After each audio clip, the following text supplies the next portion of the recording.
നമസ്കാരം. എന്നാലും എൻ്റെ സണ്ണിച്ചേട്ടാ, സുധാകരൻ കൊച്ചേട്ടനോട് ഈ കൊലച്ചതി ചെയ്യാനായിട്ട് ചങ്കുറപ്പുണ്ടായത് ഒന്നുമല്ലെങ്കിലും നിങ്ങളുടെ രാഷ്ട്രീയ ഗുരുനാഥനായി അറിയപ്പെടുന്ന ആളല്ലേ. അയാൾ മത്സരിക്കാൻ കൊള്ളാത്തവനാണെന്നൊക്കെ പറഞ്ഞു കളഞ്ഞല്ലോ. കുറച്ച് ഓർമ്മക്കുറവിന്റെ അസ്ഥിത ഉണ്ട് എന്നുള്ളതൊക്കെ ശരിയാണ്.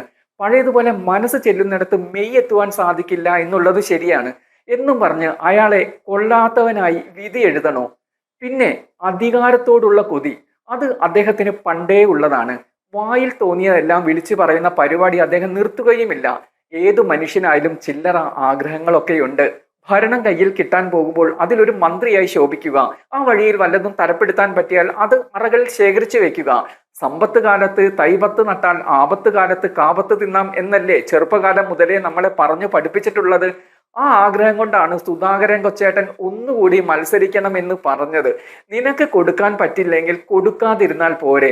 ആ വിവരം AICC പ്രസിഡന്റിന് ചെവിയിൽ പറഞ്ഞാൽ പോരെ. എന്തിനാ ഇവിടെ നിന്നും ഒരു താൾ കടലാസിൽ എഴുതി അങ്ങോട്ട് അയച്ചത്? സണ്ണിച്ചേട്ടായി കടലാസിൽ എഴുതി അയക്കാനുള്ള ബുദ്ധി ആരാ പറഞ്ഞു തന്നത്? അത് നിങ്ങൾക്കുള്ള ഒരു ഒന്നൊന്നര പണിയല്ലായിരുന്നു? വിവരവും ബുദ്ധിയും ബോധവും ഉള്ളവർ ആരെങ്കിലും ഒരുത്തനിട്ട് പാര വെക്കുന്നത് അവനവന്റെ ലെറ്റർ പാഡിൽ എഴുതി കൊടുത്തിട്ട് ചെയ്യുമോ? ഇത് നിങ്ങൾക്കിട്ട് ആരോ വെച്ചതാണ്. അതിന്റെ ചീത്തപ്പേര് ആ പാവം നിഷ്കളങ്കനായ KC വേണുഗോപാലിന്റെ പേരിലാണ്. അതിന് ആൾക്കാര് ന്യായം പറയുന്നത് ഒരു KPCC പ്രസിഡന്റ് AICC പ്രസിഡന്റിനായി അയക്കുന്ന രഹസ്യ കത്ത് ചോർത്തി പുറത്തു കൊടുക്കാനുള്ള ധൈര്യവും സാഹചര്യവും അവിടുത്തെ ജനറൽ സെക്രട്ടറിക്ക് മാത്രമേ ഉള്ളൂ. ഒരു രഹസ്യ കത്ത് ആയിരുന്നേ, ആ രഹസ്യ കത്ത് പുറത്തു വിട്ടാൽ ഗുണം കിട്ടുന്ന ഏക വ്യക്തി KC വേണുഗോപാലാണ് എന്ന കാഴ്ചപ്പാടിലാണ് ജനം ഇതുപോലെ വേണ്ടാത്ത വർത്തമാനം എല്ലാം പറഞ്ഞു വരുത്തുന്നത്. ഇവിടെ ഉയർന്നു വരുന്ന ചോദ്യം ഇതല്ല സണ്ണിച്ചേട്ടാ.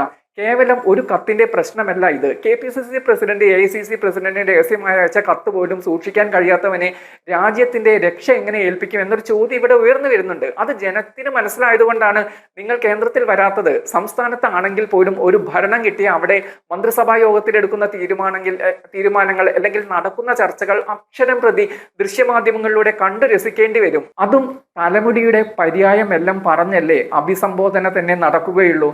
ജനത്തിന് കലാഭവന്റെ ഒരു മിമിക്രി കണ്ട അനുഭവം ഉണ്ടാവും ഒരു മന്ത്രിസഭാ യോഗം കഴിയുമ്പോൾ. ഏതായാലും സണ്ണിച്ചേട്ടന്റെ കാര്യത്തിൽ ഒരു തീരുമാനമായി എന്നാണ് കണ്ണൂരുള്ളവർ ഇപ്പോൾ പറഞ്ഞു വെക്കുന്നത്. കണ്ണൂർ സിംഹം ഈ കത്ത് പുറത്തു വന്നതോടുകൂടി സടകുടഞ്ഞ് എഴുന്നേറ്റിട്ടുണ്ടെന്നാണ് അറിയാൻ കഴിഞ്ഞത്. ഒന്നാമത് KPCC പ്രസിഡന്റ് സ്ഥാനത്ത് വന്നിട്ട് അധിക നാൾ ആയില്ല. തിരഞ്ഞെടുപ്പ് കഴിഞ്ഞൊരു മന്ത്രിയായിട്ട് വേണം ആ ഭാരമൊന്നും ഇറക്കി വെക്കാൻ എന്ന് കരുതിയിരിക്കുമ്പോൾ കയ്യിലുള്ളത് പോവുകയും ചെയ്യും. കിഴക്ക് നിന്ന് വന്നത് കിട്ടിയുമില്ല എന്ന അവസ്ഥയാകും. അതിലും ഗംഭീരമായി മറ്റൊരു വിഷയം, ആ വയനാട് പിരിവിന്റെ കണക്ക് ഈ സമയത്ത് തന്നെ പുറത്തുവിട്ടതാണ്. സണ്ണിച്ചേട്ടന് എന്ന പിരാന്താണോ? പിരിക്കുക, കക്കുക അല്ലെങ്കിൽ മുക്കുക, ഇതൊക്കെയാണ് കോൺഗ്രസ്സുകാരെ പറ്റി പൊതുവെയുള്ള പരാതി. അത് ശരിയാണെന്ന് KPCC പ്രസിഡന്റ് തന്നെ അടിവരയിട്ട് സമ്മതിക്കുന്നതിന് തുല്യമായി പോയില്ലേ? ഇത്രയും നാളും പിരിച്ച കണക്ക് പുറത്തു വിട്ടില്ല എന്ന പരാതി മാത്രമേ കേൾക്കാനുണ്ടായിരുന്നുള്ളൂ. ഇപ്പോൾ പിരിച്ചത് മുഴുവൻ വിഴുങ്ങി എന്ന അപരാധവും കൂടി കേൾക്കേണ്ടി വന്നിരിക്കുകയാണ്. മൊത്തം ഒരു കള്ളത്തരം മണക്കുന്നു എന്ന് പറഞ്ഞു കേൾക്കുന്നുണ്ട്. ഏതോ ആപ്പ് മുഖേന 54 ചില്ലറയും കോടി രൂപ പിരിച്ചതിന്റെ കണക്ക് സമൂഹ മാധ്യമങ്ങളിൽ പറക്കുന്നുണ്ട്. ഒരു സാമ്പിൾ ഇതിന്റെ പിറകിൽ കാണിച്ചു തരാം. സണ്ണിച്ചേട്ടൻ ഇപ്പോഴും പാവം തൊടുപുഴക്കാരൻ, നിഷ്കളങ്കൻ തന്നെയാണ്. കുടിയേറ്റക്കാരുടെ അനുഭവ സമ്പത്തുകളൊന്നും ഇതുവരെ കിട്ടിയിട്ടില്ല എന്നാ തോന്നുന്നത്. കോൺഗ്രസ് രാഷ്ട്രീയത്തിൽ കയറിയപ്പോഴെങ്കിലും കുറച്ച് തട്ടിപ്പും വെട്ടിപ്പും ഒക്കെ ഒന്ന് പഠിക്കേണ്ടതായിരുന്നു. ഇനി ഇതിൽ നിന്ന് രക്ഷപ്പെടാൻ ഒരു ഉപായം പറഞ്ഞു തരാം. ആപ്പിന്റെ വ്യാജ പതിപ്പ് പുറത്ത് പ്രദർശിപ്പിച്ച് വാർത്ത ചെയ്യുന്നവരുടെ പേരിൽ ഒരു പരാതി കൊടുക്ക്. അപ്പോൾ വയനാട് കണക്ക് തെറ്റാണെന്നുള്ള ഇപ്പോഴത്തെ പറച്ചിൽ ഒന്ന് നിൽക്കും.